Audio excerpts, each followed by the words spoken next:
Next question about Sam, and if you have any update on him. Update is he's going to miss a little bit of time, so he's going to be an upper body injury, and we're going to, I guess, classify him as week to week. That's got to be brutal for him, just given that he's breaking through right now. Sure. I mean, anybody that's going to miss a little bit of time with an injury, you feel for sure.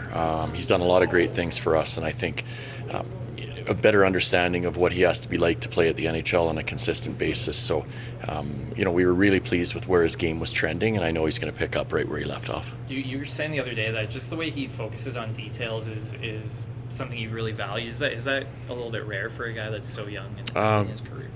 Good question. Like nowadays, I think more so, because most of the young guys come in and they think they have to generate offense, and it's all about offense all the time, and there isn't really a great understanding of the risk that sometimes comes along with it, where I feel like Sam is a player that has some offensive abilities, but when he makes a mistake that ends up in the back of our net, he doesn't make those mistakes again. So he's got the risk side of things figured out, and I think he has a good understanding of how he has to play the game to be successful too. So that's something for a young guy to be able to have a handle on that at a young age. You talked yesterday about the speed that he brings to the lineup and how important is that something that you can find elsewhere in the lineup?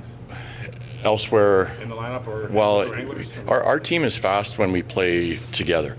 Like that's when our team picks up the speed. So when we're predictable to each other, and that's how we handle the puck in the neutral zone.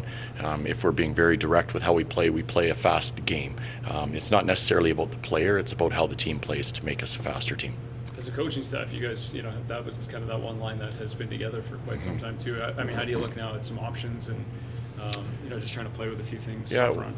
We have some players that have been on the left side of those two guys before in the past, so we'll kind of make decisions over the course of the day. The nice part, seems like forever, we've had 2 days between games, so it gives us a little bit of time to talk things over, but we have some players that are more than capable of playing there. Would Jaeger kind of be one of them as a guy that could have the opportunity given the door that's a little bit open? Yeah, absolutely. Did Kadri just maintenance today? Maintenance day for him, yeah. You talked last night about blue liners putting pucks on net and how that has to be a part of the strategy and the game plan. What's the key to doing that well? Because it's obviously not as simple as just throwing the puck at the net. No, the best at it are able to find the shot lane. There's some guys that just put their head down and pound pucks, and they end up in shin pads, and your forwards often get more frustrated than anything.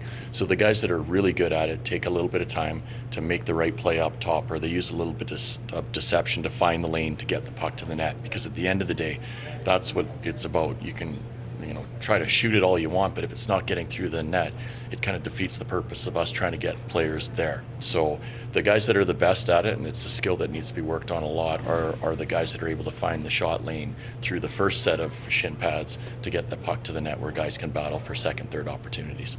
And I guess it's safe to anticipate a call-up before the road trip? Oh, we'll see. Again, we've got all sorts of time today to figure it out before we leave town.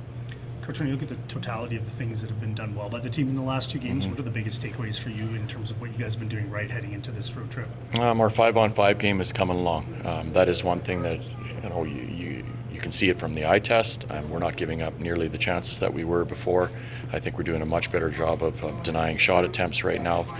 The areas that we have to get better at for this road trip would be both sides of special teams. Of course, we scored a great power play goal last night, one that we really needed, one that allowed us to get the point last night, but we have to make sure we build off of that, and our penalty kill has to raise its level as well. You guys are obviously back for a game next weekend, but if we look over the next 2.5, 3 weeks, there's a lot of time on planes and in hotels. Can there be value in that, and just getting out on the road as a group and getting away from everything in Calgary? Not sure. In Calgary, but road trips are a big part of bringing a team together, whether it's them getting together for a dinner on the road, playing cards on the plane. They spend time together. Here, there's a lot of other things. The one thing I love about our team is the culture that's been created, where our players and their wives or significant others are around each other all the time. So when we're home, I don't really worry about them not being together, because they always are with their spouses and significant others. On the road, it's just a little bit more dialed in, because of course you don't have anybody else around. So yeah, it's a great opportunity to bring the team together. With the penalty kill, I know you guys made some sort of tweaks to the scheme this year. Do you think the group is sort of closer to fully implementing it the way you would like to? it's one step forward, 2 steps back some nights. Up until recently, I felt like it was 2 steps forward, 1 step back, which to me is going in the right direction. You have to have everybody on the same wavelength when you're killing penalties. You want to be more aggressive, and it's a matter of reading off the people that you're on the ice with, and that's something that we can do a better job with. You talked about the power play last night, I know, but did you feel like even the 2 that you didn't convert on, that maybe things were zipping around a little quicker and a little more confidence on it? Yeah, the beginning of the year for the first 12 to 14 games, I thought our power play was dangerous and it had some chances, some quality chances that we weren't finishing on. Then it went very dry, where I didn't like the way it was performing at all. Not a lot was happening. As a matter of fact, we were giving up more opportunities to the opponent than we were generating for ourselves.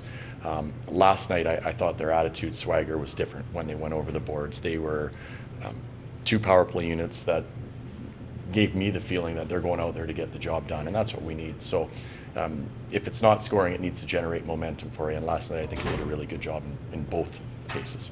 You guys have spent some time working on it too, over the last little while. Just repetition. Can you sense that coming in practice too, or is some of those reps? Yeah, you can. Yeah. I mean, it's something we work on almost every day in practice. Sure. When we have our full group on the ice for a pregame skate or a practice, we do it every day. Sometimes as a coach, you think maybe we should not be doing it as much in practice, because maybe that's giving them a break from it, is what they need when you go through cold stretches. But I think your top players need to touch pucks. I think they need to feel them in those situations, and I do fully believe that they're going to continue to generate for us now and get better and better each game we play.